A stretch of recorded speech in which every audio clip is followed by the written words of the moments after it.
Assalamualaikum teman-teman. Terima kasih sudah mampir ke channelnya Maria Browning di Alaska. Di kesempatan kali ini aku mau melanjutkan kembali vlog dari terakhir itu vlog.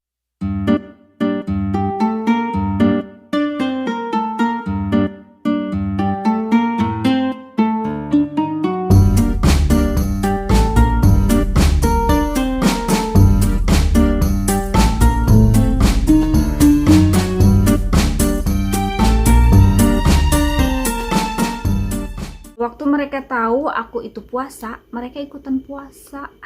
Padahal emang nggak puasa gitu, maksudnya bukan ikutan puasa beneran seperti kita, tapi mereka nggak mau makan sebelum beduk. Coba bayangkan waktu itu kalau nggak salah itu jam 8 malam, 8 lewat malah. Mereka tetap nungguin sampai waktunya aku makan. Aku bilang nggak usah nungguin, udah pada makan aja gitu loh. Aku yang nggak enak hati kan, karena yang puasa cuman aku doang. Suami masih belajar lah dikit-dikit.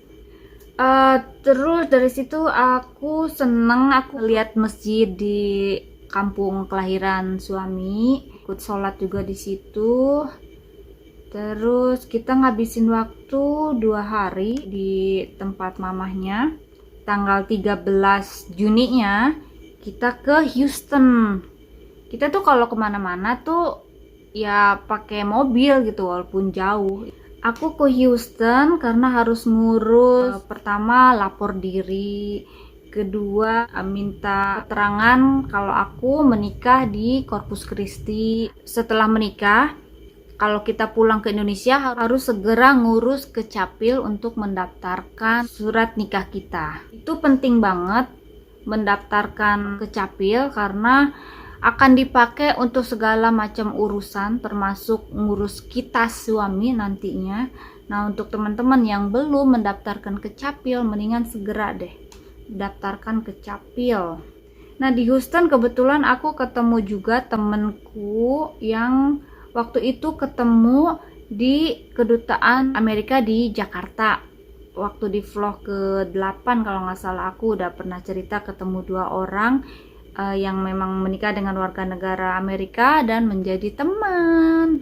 Kabar gembiranya adalah pas kita mendapat surat untuk panggilan aku foto sidik jari untuk advance payroll-nya. Jadi kartu sementara sebelum kartu green card-nya.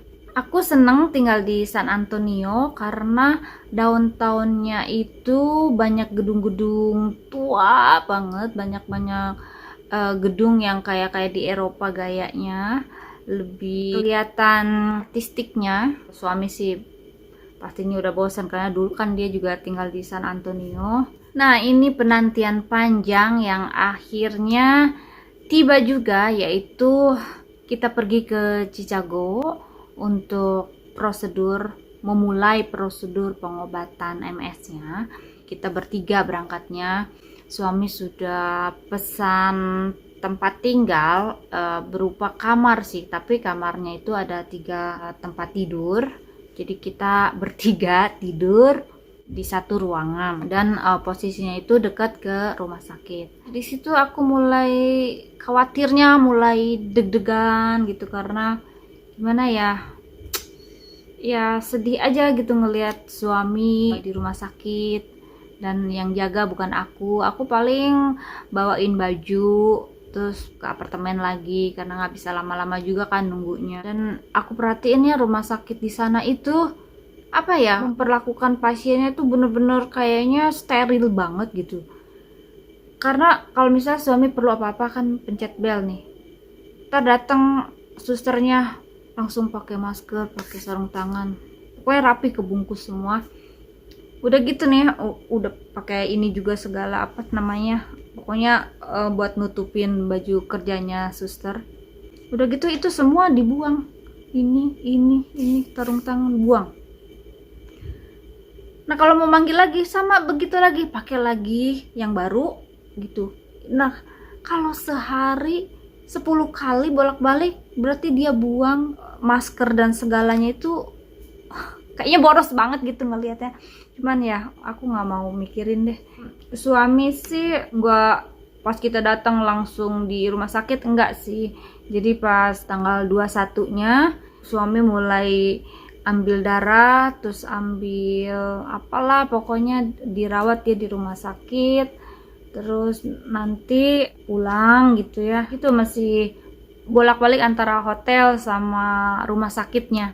Tapi prosedurnya bolak-baliknya itu untuk kemoterapi, ada untuk ambil darah, MRI, nggak hafal, aku nggak tulis soalnya waktu itu. Selama di Chicago itu kan 10 hari ya aku, tanggal 30-nya selama di sana ya kita kalau misalnya udah nggak ada aktivitas untuk di rumah sakit ya kita keliling kota bertiga, makan, nyobain makanan ini, makanan itu. Terus aku ngelihat suami tuh kayak biasa gitu, kayak nggak ada capek, nggak ada letih atau ngeluh gitu. Jadi abis dari rumah sakit tuh kita beraktivitas seperti biasa.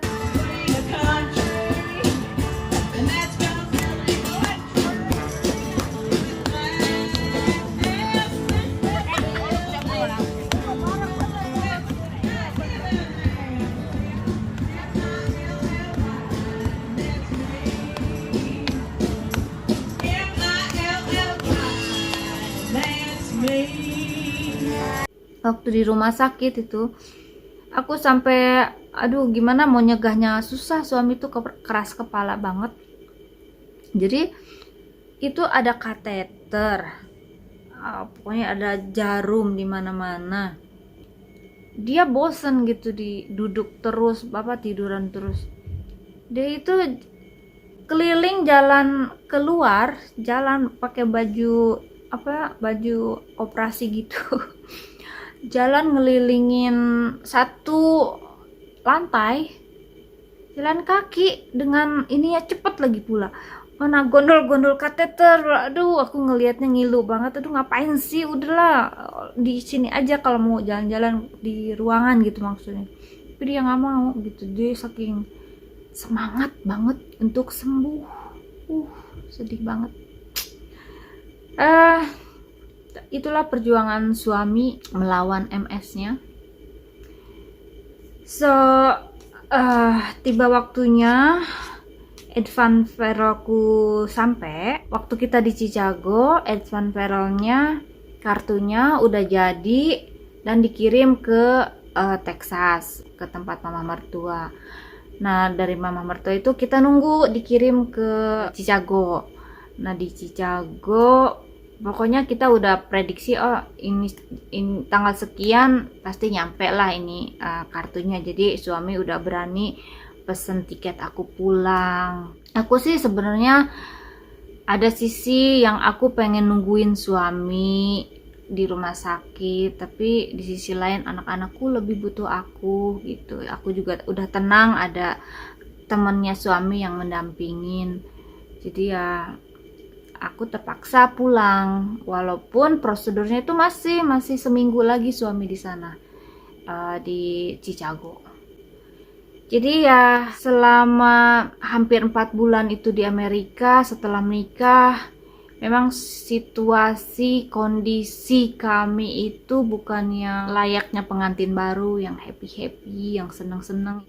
Harus banyak bersabarnya, terus banyak khawatirnya, banyak berantemnya, banyak pokoknya banyak banget cobaannya. Tapi itu mungkin ya awal dari menuju kehidupan yang baru.